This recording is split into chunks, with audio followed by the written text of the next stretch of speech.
The observation post on Kuro 7 wasn't supposed to be anything more than a listening station.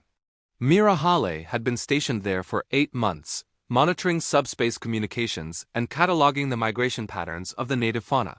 It was quiet work, the kind that let her think, the kind that didn't require watching her back every second, like she had during the war. The war. Even now, 3 years after the Treaty of Vander, the word left a bitter taste in her mouth. She stood at the observation deck's panoramic window, watching the twin suns set over the crystalline forests below. The trees caught the light and refracted it into 1,000 colors, painting the landscape in shades of amber and violet. It was beautiful, peaceful, everything the war hadn't been. Behind her, a soft chirping sound made her turn. Tovik sat on his haunches near the equipment console, his 6 legs folded beneath his compact body. His fur was a deep azure, marked with silver streaks that caught the fading sunlight. His 3 eyes blinked in sequence, a gesture Myra had learned meant curiosity or concern.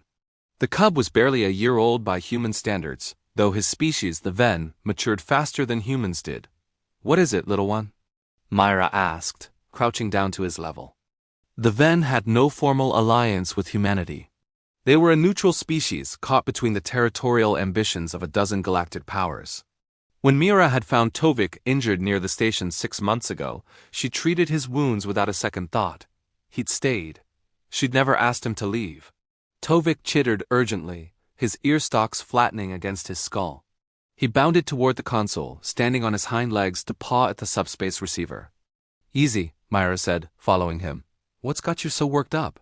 The cub's distress was palpable. His species might not speak standard, but they were intelligent, possibly more so than humans gave them credit for. Tovik had learned to understand her words, her gestures. And right now, every fiber of his small body screamed a warning. Myra activated the console. At first, there was nothing unusual. Background radiation, stellar drift, the usual cosmic static.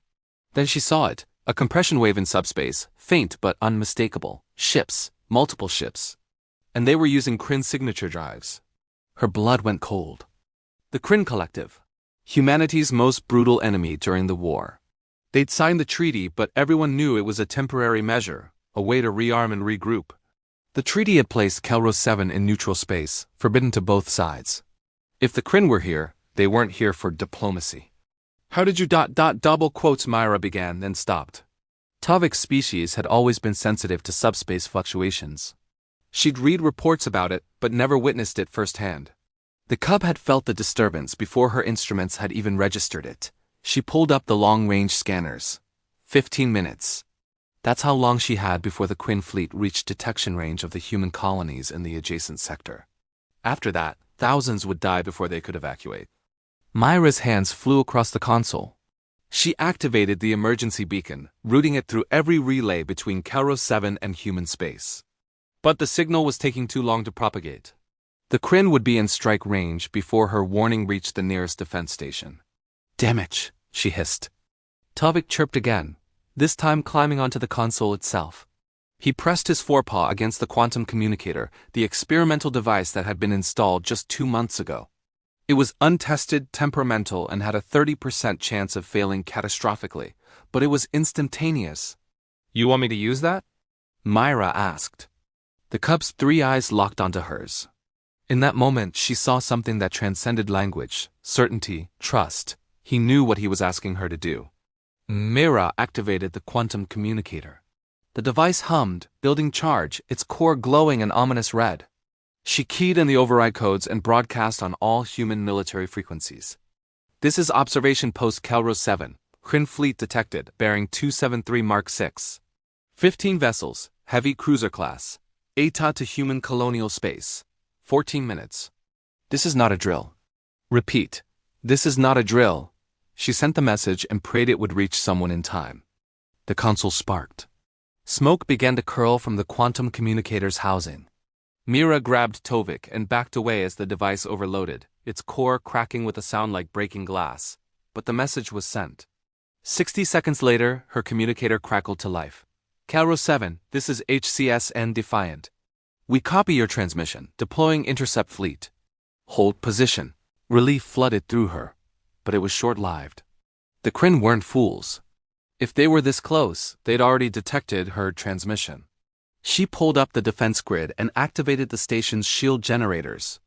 They were designed to withstand meteor strikes, not military-grade weapons, but it was better than nothing.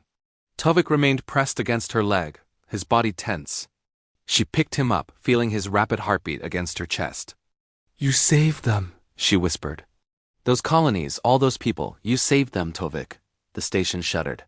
On the tactical display, 3 Kryn frigates had broken from the main fleet and were heading straight for Kelros 7. They knew where the warning had come from.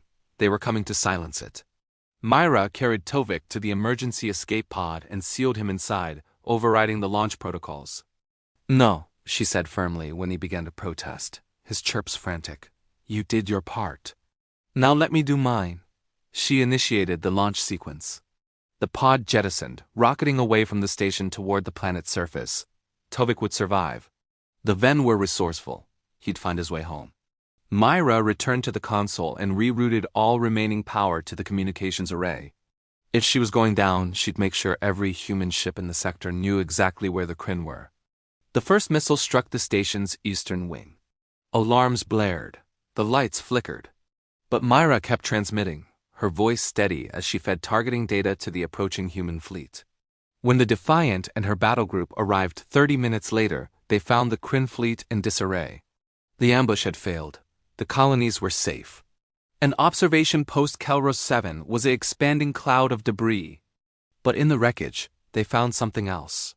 A repeating signal, still broadcasting from a backup transmitter. And embedded in that signal was a file, uploaded in the station's final moments. It was a video, short, grainy, but clear enough. It showed a small blue cub with silver markings pressing his paw against a console. And it showed Myra Hale, smiling as she picked him up, her voice captured forever. "You saved them.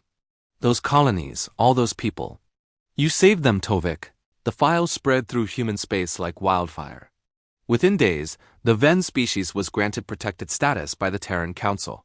Within weeks, formal diplomatic relations were established. And in every human colony, in every ship, in every home, the story was told of the cub who'd warned humanity about the enemy attack, and the woman who'd made sure his warning was heard.